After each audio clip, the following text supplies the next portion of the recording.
editor-in-chief of Darwin.com, which broadcast based in Turkey since late 2009. It's been almost 10 years we've been online. Okay. Check one. As I said, we've been online for almost 10 years in Turkey. We produce content in Turkish. Zaten is a satirical fake news website. The most known example is, I think, theonion.com. Maybe most of you are familiar with or you've heard the name. We produce fake stories, fake news stories, which are mostly satirical and ironic, or meant to be ironic.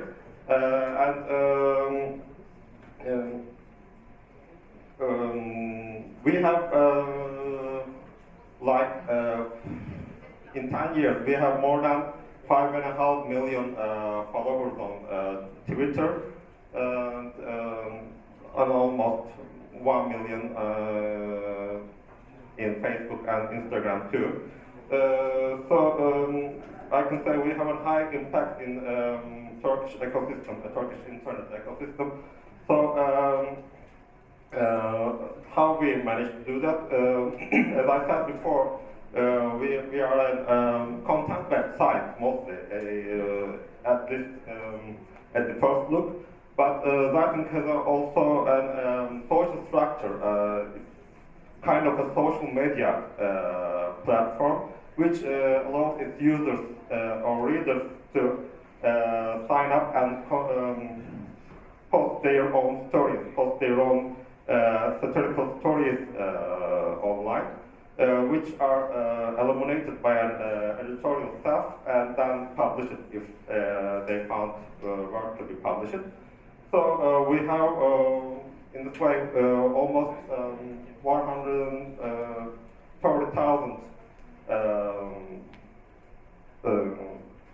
users on our database, which now form the almost 90% of daily content production of Darwin.com. The rest is by the editorial staff. So, as Darwin is one of the most popular internet platforms in Turkey, which follows the nation's and world agenda, news agenda, in a country. Can you please show the next presentation? In a country where keeps the record of most journalists, and not mentioned here, thousands of Twitter users are also arrested for different reasons.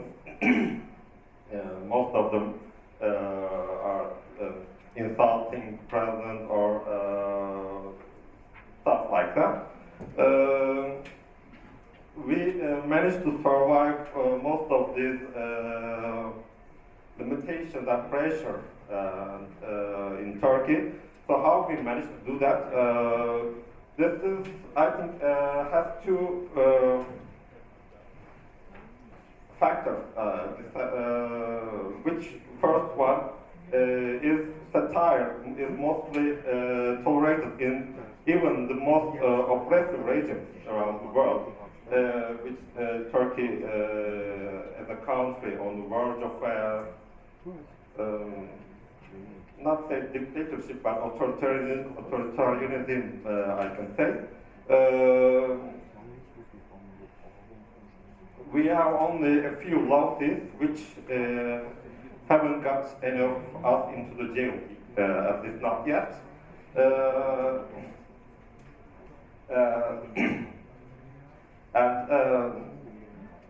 Satire, as I said before, mostly helped us to get over this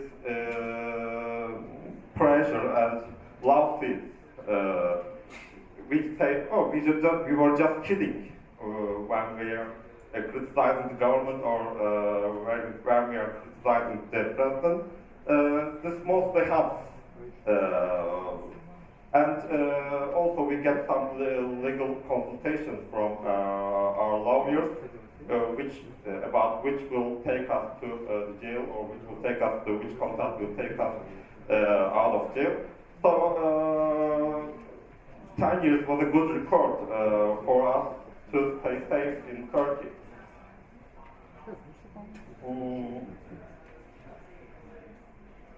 As I said before, we have a hybrid structure which combines the